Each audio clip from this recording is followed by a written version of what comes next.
Elementary school teacher Maya Torres was just driving home when she vanished without a trace, leaving behind only silence and suspicion. Someone out there, someone who knew the forest better than the law ever could, had been watching and waiting. But Maya didn't stay silent. She wrote, and her words became the one thing that could break the cycle. And just wait until you hear how this haunting mystery took a shocking turn, and why, in the end, justice refused to stay buried. It had been locked when investigators first received it in 2015. The hard drive was intact, but encrypted, protected by a series of entries requiring both a master password and a secondary layer tied to obscure file names. Each note painted a picture that didn't match the calm, composed teacher everyone remembered. Maya had never reported anything to staff or police. No complaints filed, no late-night calls to friends.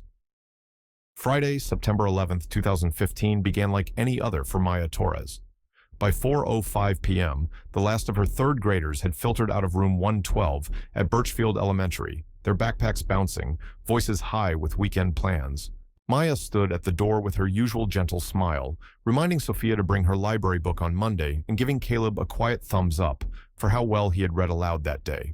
She lingered for a moment, looking down the hallway lit in gold by the lowering sun, and then turned back into her classroom.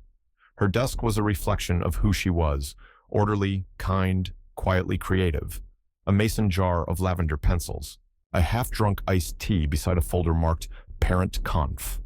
Stickers shaped like smiling suns waited to be placed on next week's spelling tests. She moved with practiced calm, tucking away books, slipping the attendance folder into her tote, and finally powering down her laptop. The week had been long. One student had been quietly dealing with his father's deployment. Another had recently moved into a shelter. Maya, in her way, carried each of them with her. But now it was Friday. She allowed herself a tired breath of relief. At 4:27 p.m., she texted her sister, TGIF, picking up tacos, heading home. Call you later. She never arrived.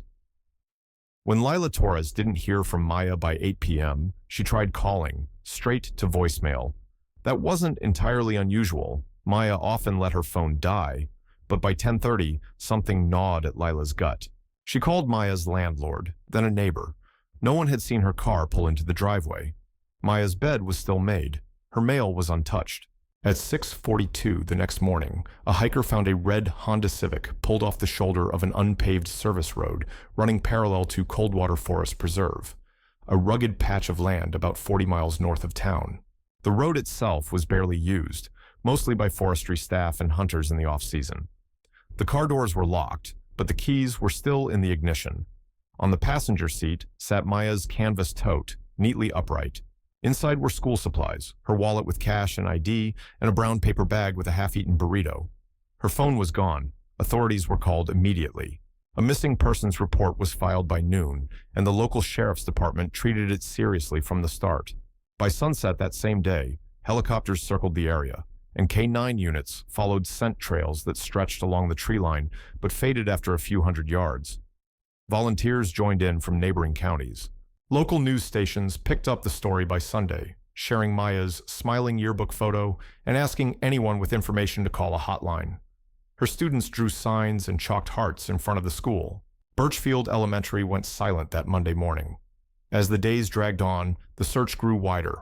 Drones scanned the underbrush, ditches were drained, old Forest Service maps were studied. Her last known phone signal pinged near mile marker 19, a dead zone, but consistent with where the car had been found. No signs of a struggle, no witnesses, no skid marks, footprints, tire treads. The road where her Civic sat was so remote that most locals admitted they'd never heard of it. By week 3, searchers had covered nearly 30 square miles. Still, nothing. The town of Birchfield, once comforted by its quiet routine, began locking doors before dusk. Parents stopped letting kids ride bikes to the edge of town. Rumors surfaced, as they always do. Talk of wanderers, of off-grid cabins, of shadows seen in the woods. But none of it led anywhere. And then the forest closed its mouth. The helicopters stopped flying. The dogs were sent home. The volunteers returned to their jobs, their families. September bled into October. A press conference was held to mark 1 month without leads.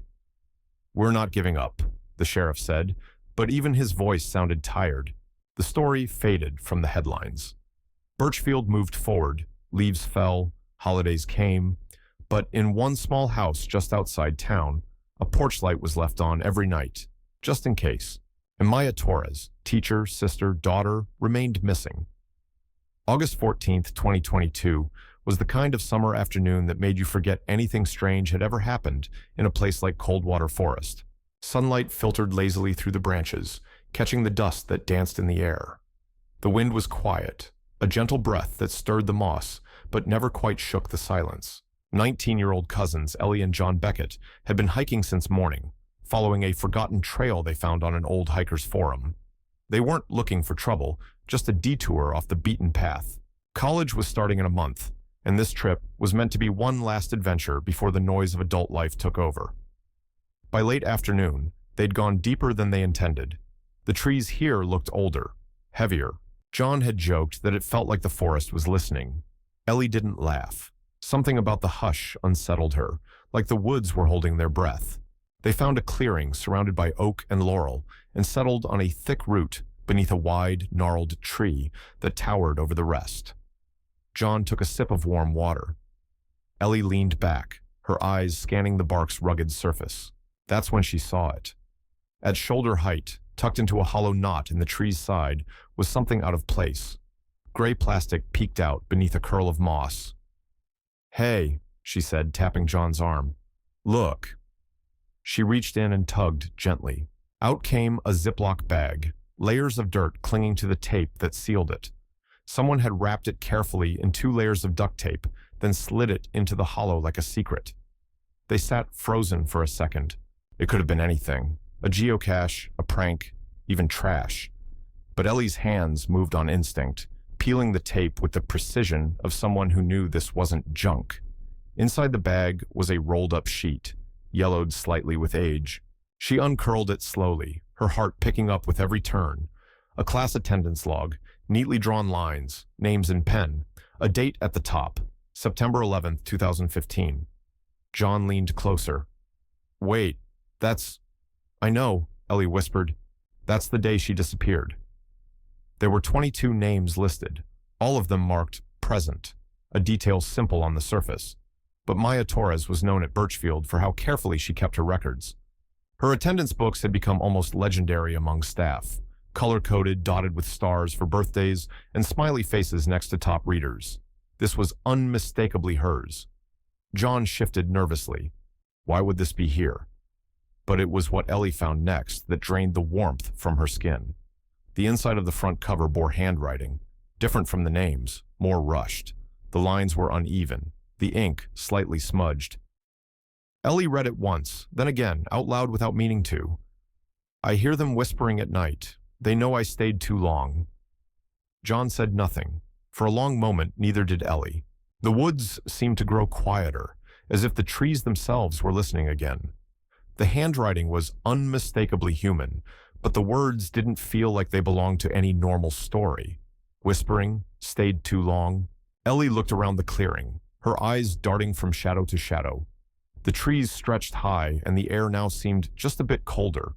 She folded the log carefully, sealing it back in the bag, as if afraid the message might fade the longer it sat in the open.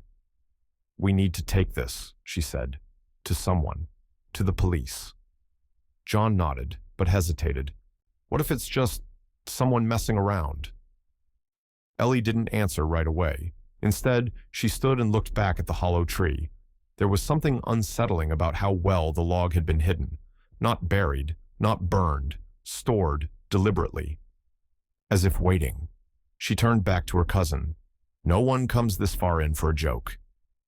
They left the forest before dark, retracing their path as quickly as the roots and brush allowed. But even hours later, safe in the warmth of John's Jeep, Ellie kept glancing at the bag in her lap. The handwriting swirled in her mind like an echo. The words didn't just sound afraid, they sounded final. And somewhere deep inside Coldwater, the wind moved through the trees again. Quiet, careful, as if something had been disturbed. The moment the attendance log was authenticated as Maya Torres's, Coldwater's forgotten silence cracked open like a long frozen branch. Detectives from the original 2015 case were brought back in, joined by new faces trained in forensic recovery. The handwriting was undeniable. Three former colleagues from Birchfield Elementary confirmed it without hesitation. "That's Maya's," one said quietly, running her finger along the careful loops of the Y. She always wrote like she was trying to be understood even by kids who couldn't read yet. But the question no one could answer was how it ended up hidden in the heart of the forest, miles from any maintained trail, tucked deliberately inside a tree that seemed older than memory. As the investigation resumed, Maya Torres was given temporary access to Maya's personal belongings, long since boxed and stored by the police. Among them was Maya's old silver laptop, worn at the corners, stickers faded from years of daily use. It had been locked when investigators first received it in 2015. The hard drive was intact, but encrypted, protected by a series of entries requiring both a master password and a secondary layer tied to obscure file names. Back then, the tech team hadn't been able to crack it. But now, with time and the benefit of new tools, they handed the laptop to Lila. She sat alone in a side office of the sheriff's department, the screen glowing faintly as the prompt waited for an answer. She tried birthdays, pet names, childhood addresses. Nothing. Then, after an hour of trying, her fingers paused. Caterpillars. Life. It was something Maya had written in a note passed during their first year of high school, an inside joke about a caterpillar science project that had accidentally turned into a house pet. Maya had always kept that memory close. Lila typed it in slowly. The screen flickered. Then it opened. What they found was not a diary, but a trail. Inside a folder labeled Reflections, Maya had saved over a dozen password-locked text files. One by one, they were decrypted, and with each one, the world she'd carried privately began to emerge. Entry: August 18th, 2015. They watch me leave school some nights. There's a car, gray, maybe silver, parked just beyond the field, where the fence breaks near the trees. I only see it from the corner of my eye, but it's been there more than once. I thought it was someone picking up a student, but no one ever walks out. It just sits, and then it's gone. Entry: August 26th, 2015. Maybe I'm being paranoid. The days blur together, and I've been staying late, but I swear I hear things when I'm alone in the building, like someone's moving through the hall just after I pass. I chalked it up to nerves. But then on Tuesday, I found my classroom door cracked open. I always lock it. Always. The entries became less structured as the days neared September, more fragmented, less sure of what was real. Entry: September 3rd, 2015. A boy in my class, Lucas, said something strange. He told me his uncle is a mountain king. I laughed and said that sounded like a superhero. But Lucas didn't laugh. He looked scared. He said they live where trees have no names. And then he cried. I asked what that meant, but he just whispered, "You're not supposed to stay after dark. They'll think you want to join." The detectives read in silence. Each note painted a picture that didn't match the calm, composed teacher everyone remembered. Maya had never reported anything to staff or police, no complaints filed, no late-night calls to friends. She had carried this unease alone, carefully, methodically, documenting her growing fear as if building a record no one else knew she was writing. There was no indication that Maya believed she was in danger from someone she knew. But there was a pattern, something circling her life in quiet loops, tightening without warning. A few entries referenced dreams. One mentioned waking up with dirt under her fingernails after a night where she didn't remember falling asleep. Another described hearing whispers, not in the classroom, but in her car as she sat parked at home. But none of it pointed to a specific threat, only the sense that something was watching, waiting. The final entry, dated September 9th, ended mid-sentence. It's the tree near the back trail that... No more words followed, no saved draft, just an empty cursor blinking into silence. Investigators began cross-referencing locations she described with regional forestry maps. Coldwater Forest had dozens of unmarked paths, former logging trails, old survey lines. But one point of interest kept coming up again and again in Maya's private notes. Where the fence breaks. Detectives drove out the next morning. There, behind Birchfield Elementary's backfield, just beyond the playground, the chain-link fence had a long-forgotten gap, overgrown with vines. A narrow footpath led from that break toward the woods, and somewhere, Maya had followed it. On August 26, 2022, Guided by the crude map recovered from the Montrose trailer and a careful combination of topographical data and ranger records, the search team reached the edge of the hollow grounds just after sunrise. It had taken 2 days of preparation, drone sweeps, and hiking over uneven vine-choked terrain to get this far. The deeper they moved into Coldwater Forest, the stranger it began to feel. Less like a wilderness, and more like something untouched by time.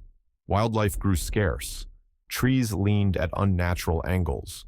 Even the wind, when it moved, made no sound through the leaves. GPS signals flickered, then returned just long enough to pinpoint a spot beneath a towering oak collapsed decades ago, its massive roots still curling toward the sky like reaching hands. They found it almost by accident.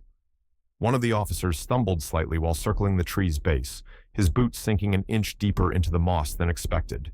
He stepped back, crouched, and began pulling away layers of decaying foliage. Beneath it, an outline. Rectangular, unnatural, faintly traced in worn wood and buried hinges. A trapdoor. Its edges were camouflaged with strips of bark, cleverly arranged to look like part of the forest floor. Ropes once used to secure it had long since rotted. The team worked in silence, brushing aside dirt and moss, until they pried it open with a soft groan of age giving way. A narrow crawl space opened before them, descending at a slight angle into the dark. Flashlights pierced the black, revealing packed earth walls and exposed roots clinging to the ceiling like veins. The air smelled damp, old, like books left too long in a flooded basement. One by one, they entered, moving carefully through the low tunnel that curved slightly and then widened into a crude chamber carved directly from the hillside. The space was no more than 8 feet wide, 6 feet deep, but it was unmistakably inhabited, or had been. In one corner lay a tattered sleeping bag, frayed at the edges, its stuffing peeking through in clumps. Beside it, a rusted mess kit, cans of beans and tuna, their labels nearly worn away, some unopened, others punctured and dry. A cracked flashlight, long dead. A thermos, missing its cap. A pile of faded fabric that once might have been clothes or blankets. And then, against the far wall, a stack of 3 weather-beaten notebooks. Next to them, a child's drawing, carefully pinned to the dirt wall with a broken twig. It was the drawing that made everyone pause. Stick figures stood beneath crude outlines of trees, smiling, hands outstretched, all but one. One figure was drawn in red crayon, taller than the others, alone, circled again and again. An officer knelt and opened the first notebook gently, pages crackling like brittle leaves. The opening line, written in a hand that started steady but drifted downward by the sentence, read, "I'm Maya.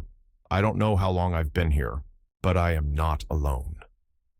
The words sat heavy in the air. The officer who read them didn't speak right away. He turned the page slowly, as if fearing it might disintegrate with too much motion. The entries that followed were dated loosely, some with actual dates, others only marked as night or after the noises. The writing changed over time.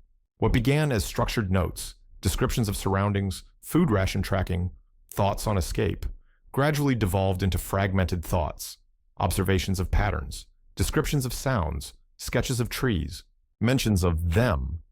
But it was the first page that stuck. There was no panic in the tone, no plea, just clarity. She was alive when she wrote it. Aware. Alone, but lucid enough to begin documenting something she hadn't understood at first. And the space, crude as it was, had not been built in haste. Whoever had created it had done so with the intention of someone staying a while. The team took photographs, bagged the notebooks, preserved the drawing. Everything in that space suggested presence, past or present. Not just survival, but a message. Maya had written to be found. And now, after 7 long years, someone had finally answered. The second notebook was unearthed from beneath the fallen oak just minutes after the first. A thin, leather-bound volume. It was wedged behind a rusted tin box, as though it had been hidden deliberately. Protected, or perhaps meant to be found under specific circumstances. Unlike the personal journal, this notebook carried no title, no flourish. It was plain, almost austere, but radiated something heavier. The team opened it expecting more of Maya's unraveling thoughts, more sketches of trees and whispers and long nights underground. But this was not that. The first page was stark, just a single name written in large block letters, underlined twice, Leah Brandt. The name was immediately familiar. Brandt had gone missing in 2005 near the foothills of Coldwater while driving back from a hiking trip with friends. Her car was discovered on a dirt road with a flat tire and an open trunk. She had vanished before a tow truck could arrive. At the time, it was deemed a likely case of abduction, possibly by a passing motorist. But no suspects were ever identified. Now, that name sat at the top of Maya Torres' second notebook, and below it, another, and another, and another. Dozens of names followed, neatly listed, spanning page after page. Some had full identifiers, first and last names, a city or year written beside them in pencil or faded ink. Others were more cryptic, a first name, an initial, sometimes just a description like Ranger 1979 or Hitchhiker from Shelton. Most chilling of all were the marks next to them. Several names were scratched out with sharp, harsh strokes, while others were circled or annotated with notes that read like fragments of memory. Saw her near the creek. Came during the thunderstorm. They remembered her face. Detectives immediately recognized the pattern. The list wasn't fictional. These were real women, some missing, some presumed dead, all unconnected until now. The team returned to the station and began the painstaking task of cross-referencing the names. The process took hours, then days. But gradually, the pieces fell into place. The list was real. It included the names of women whose cases had long gone cold across Oregon, Washington, and parts of Northern California. Eliza Reed, a solo backpacker last seen in 1992, 2 counties south. Jasmine Harlow, a seasonal forest worker who vanished in 1981. Michelle Park, an anthropology student researching indigenous trail systems in 1968. Each woman had vanished in or near forested terrain. None had been recovered. Each case had been considered isolated, until now. As the scope of the discovery widened, a specialist was brought in to analyze the age and pressure of the handwriting. It was consistent throughout, with minor degradation indicating stress or environmental strain, but confirmed to be Maya's. This wasn't a copied list. This wasn't compiled from memory. It had been written by hand in that shelter over time, likely through long nights and fading daylight. Midway through the notebook, the names stopped. There was a blank space, half a page, and then a passage. It was written in larger lettering, its placement central on the page, as though it had been meant to stand alone. They watch. They whisper. They call it the offering. Every 13 years, someone must walk the path. I was warned. I didn't believe. I should have left. There were no flourishes, no signatures, no dates. The ink had bled slightly, hinting at damp air or trembling hands. But the words were clear, hauntingly so. When this passage was presented to analysts, it sparked confusion and concern. The reference to the offering echoed other lines from Maya's writings, suggesting some form of ritual or repeating event, and the mention of every 13 years aligned disturbingly well with known disappearances. Once the timeline was charted, the implications were undeniable. Now, it was 2022. The next cycle had begun.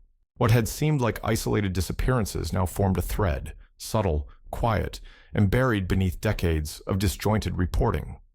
The forest had been swallowing people at regular intervals. No demands, no messages. Just a silence that no one had ever linked together until Maya, until she saw the pattern and tried to write it down before it was too late. Despite the significance of this discovery, no physical remains were found in or near the shelter. No bone, no cloth, no definitive sign of Maya's body. And yet, the notebooks were unmistakably hers. The handwriting had been confirmed by 2 separate analysts. The ink and paper aged appropriately. There was no question about the authenticity, which only deepened the mystery. Where had Maya gone? Was she taken? Had she escaped? Or, most unsettling of all, had she become part of the very story she was trying to document? Investigators floated every possibility. That someone had returned to the shelter after she vanished, removing all traces. That Maya had planned an escape and hidden the notebooks as a message. That she was silenced before she could leave. But one truth remained. Her words endured. Her final legacy was not her disappearance, but her documentation. a record of something dark and methodical moving quietly beneath the surface of the Pacific Northwest. And as her final line echoed across briefing rooms and case files, a silence settled in again, not one of forgetting, but of dread, because if the offering was real, then it was never about one woman. It was about the cycle, and the names that hadn't been written down yet. The third notebook was thinner than the others, but somehow heavier in tone. Its cover was worn leather, cracked at the spine, the pages curling inward like they were trying to fold in on themselves. Unlike the first two, which contained dated entries and lists, this one read more like fragments, half-thoughts, warnings, and memories that blurred the line between dream and reality. There was no clear timeline, only mood. The writing was more erratic, sometimes legible and steady, sometimes looping into frantic spirals that bled off the edges of the page. The first entry was quiet. He knocks 3 times before coming down. I used to think it was to be polite. Now I think it's so they know he's not one of them. Investigators turned the page. He has a limp, right leg, smells like tree bark and old coins. But it's the smile. Crooked, always crooked. He brings cans and water, sometimes books, a sijao, once a scarf. Another page. He says as long as I write, I'm safe, that the words keep them back, that the woods don't like stories unless they're told by choice. If I stop, they'll finish it their way. And finally, the man with the twisted smile. He visits once a week, brings food. He says I'm safe as long as I write. If I stop writing, the woods will take over. He says my words hold them back. That line chilled every person in the room. The references to the woods had become more frequent in Maya's final entries, always personified, always looming. But this was the first time she described an outsider, a visitor, a man who came willingly into the hollow grounds, who seemed to know the rules of whatever was happening there, who understood the language of the forest and its demands. Investigators immediately began a search of personnel records connected to the preserve. Only a handful of people had been issued routine clearance for off-trail groundskeeping near Coldwater between 2010 and 2016. One name stood out, Russell Van Eck. He had worked for the Department of Natural Resources for over 20 years, stationed near Coldwater for the last 8. Records showed that he had formally retired in June of 2016, 9 months after Maya disappeared. There were no disciplinary notes, no red flags, but colleagues remembered him as odd, private, and someone who knew the forest too well. A quiet interview was scheduled at a rural facility, and Vanek, now in his late 60s, arrived without hesitation. He moved slowly, supported by a cane, wearing an old ranger's jacket patched at the elbows. At first, he was polite, dismissive. When shown photographs of Maya, he shook his head and said flatly, "Never met her." The officers pressed gently. "We have her words," one said. She described a man who brought her food, who said she was safe as long as she kept writing. Vanek didn't flinch. He only leaned back slightly in the metal chair, eyes narrowing as if studying something far off. "I worked trails. I didn't go near that ridge," he said. "You retired shortly after she disappeared." "Had a bad knee," he replied. "Do you know what she meant when she said the woods would take over?" That's when something shifted. His hands folded slowly in front of him. His eyes lowered, not out of guilt, but as though measuring how much to say. "She was warned," he said flatly. The room grew still. We all were. Everyone who works that deep knows where not to walk, where not to stand too long. She went near the tree. She touched it. She took something. One of the officers leaned forward. "What did she take?" Vanek looked up then, and for the first time in the interview, he smiled. But it wasn't a smile of amusement or friendliness. It was tired, crooked, just like Maya had written. "The story," he said. Nothing else. They pressed him for clarification. What did he mean by the story? Was it a journal, a secret, something sacred? But Vanek said no more. His gaze wandered toward the window, and every follow-up question was met with silence or an absent shrug.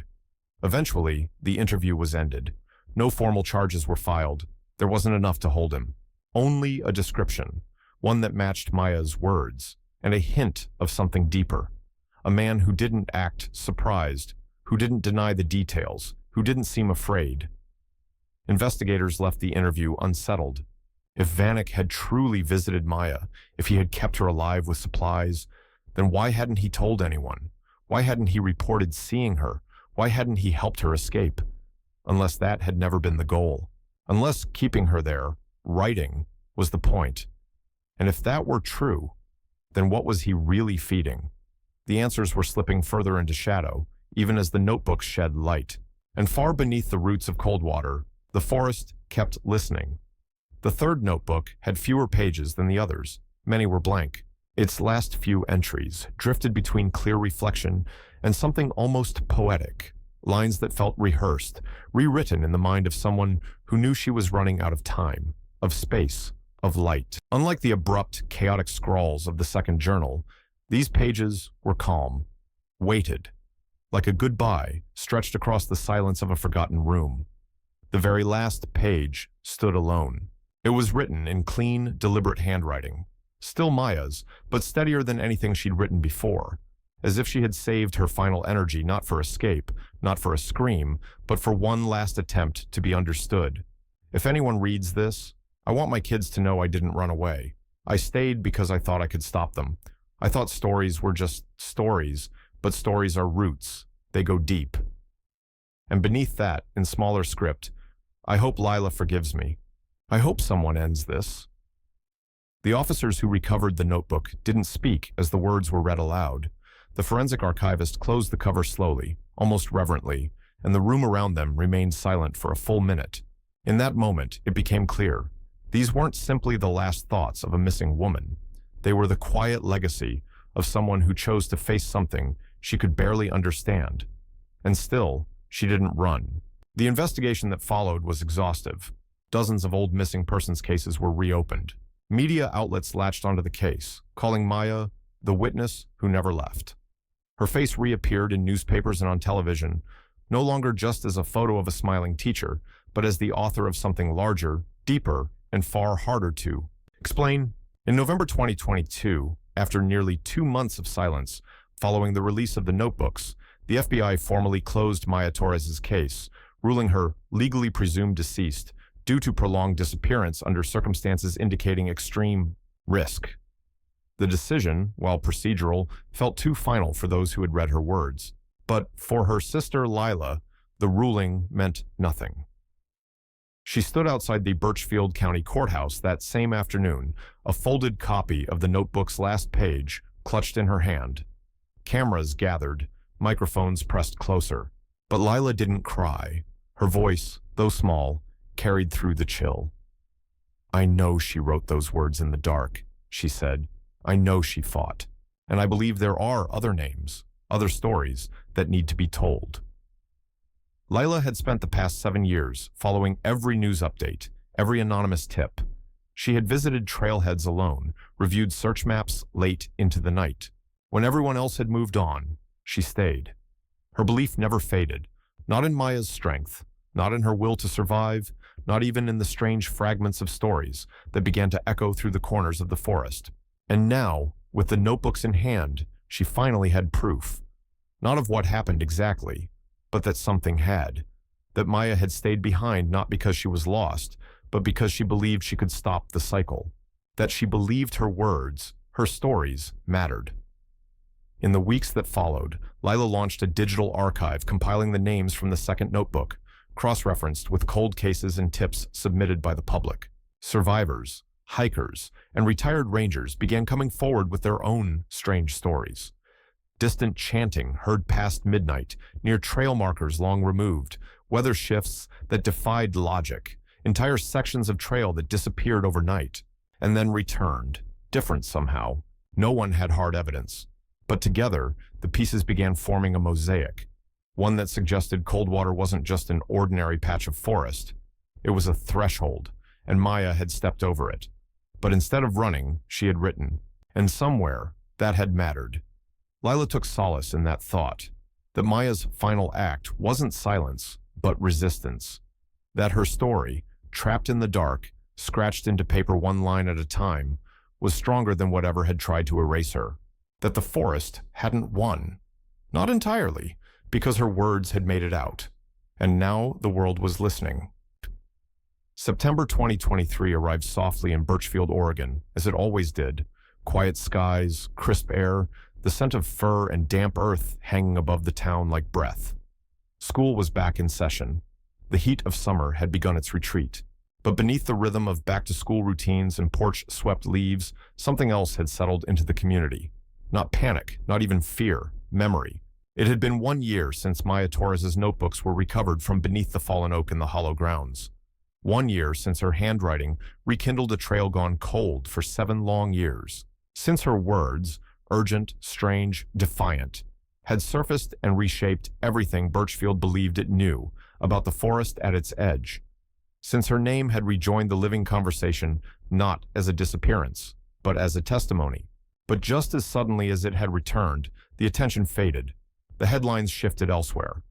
The case, having reached its legal resolution, no longer held space on national broadcasts. The FBI's formal documentation ended with the phrase, "Further investigation yielded no viable remains, threat, or explanation." The notebooks were archived. The shelter was sealed. The trail to the hollow grounds, what little remained of it, was swallowed once again by the undergrowth. And still, Coldwater watched. A full year passed. Then, on the morning of September 17th, 2023, 2 hikers, college students passing through town during a weekend road trip, decided to explore the northern boundary of the preserve, well outside the designated path. The area, though technically off-limits, had no fencing, only weather-faded signage discouraging entry. What drew them in wasn't recklessness, they later said, but a kind of pull. The trees, they noted, seemed older there, more solemn, as if they remembered something the rest of the world had forgotten. They wandered for hours, making their way along the edge of a dry ravine. The sky hung low that day, the clouds motionless. It wasn't until early evening that they paused to rest beside a knotted ash tree whose bark curled upward like parchment. It was there that one of them noticed a hollow in the trunk, shoulder height, narrow, angled slightly down. Inside, buried just beyond reach, was the corner of a plastic covering. They called to one another, reached in, pulled gently. Wrapped in a protective layer of plastic and torn fabric was a familiar object, rectangular, worn, stiff at the spine. An attendance book, the same kind once used in classrooms all over the state, the same type Maya Torres had been known for, a small detail that had helped authenticate the original discovery. But this one was different. Where the original had been dated, lined with names, and personalized with stickers in Maya's handwriting, this book was bare. Its pages, though yellowed, were unmarked by time. No dates, no student names, no margin notes.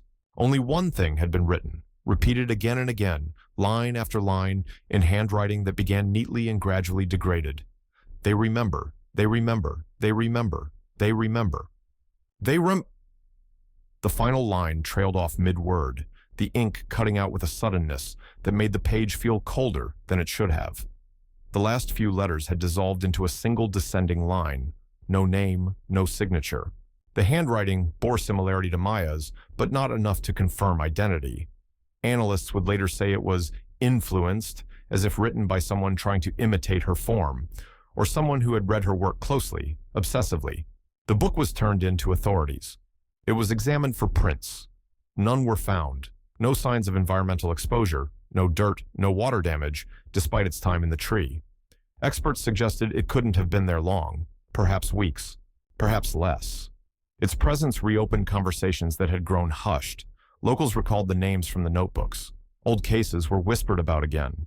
A few residents who'd remained silent during the previous investigation came forward, speaking of strange lights in the woods or voices heard just before dawn, never threatening, but always just out of reach. Hikers began avoiding the forest entirely. Trail maps were revised, warnings reposted. In October 2023, the Coldwater Forest Preserve was formally closed indefinitely under the official reason of ecological recovery. It was a bureaucratic phrase that sounded cleaner than what most people in Birchfield believed.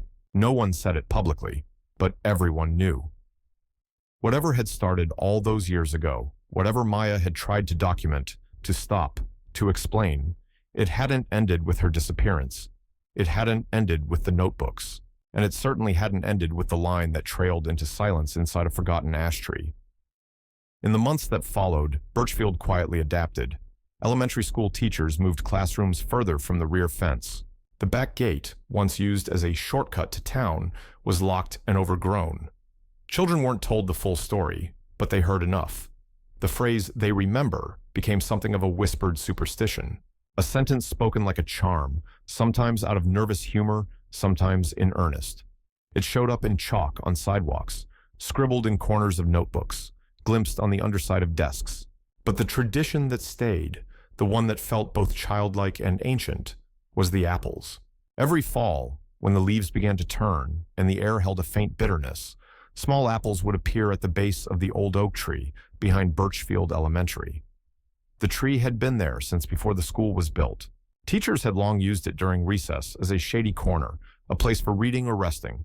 Now, no one sat beneath it, but every September, without fail, apples would appear, not left in baskets, not tossed casually, placed one by one, as if by small hands that still believed in stories, or perhaps feared them just enough to play along.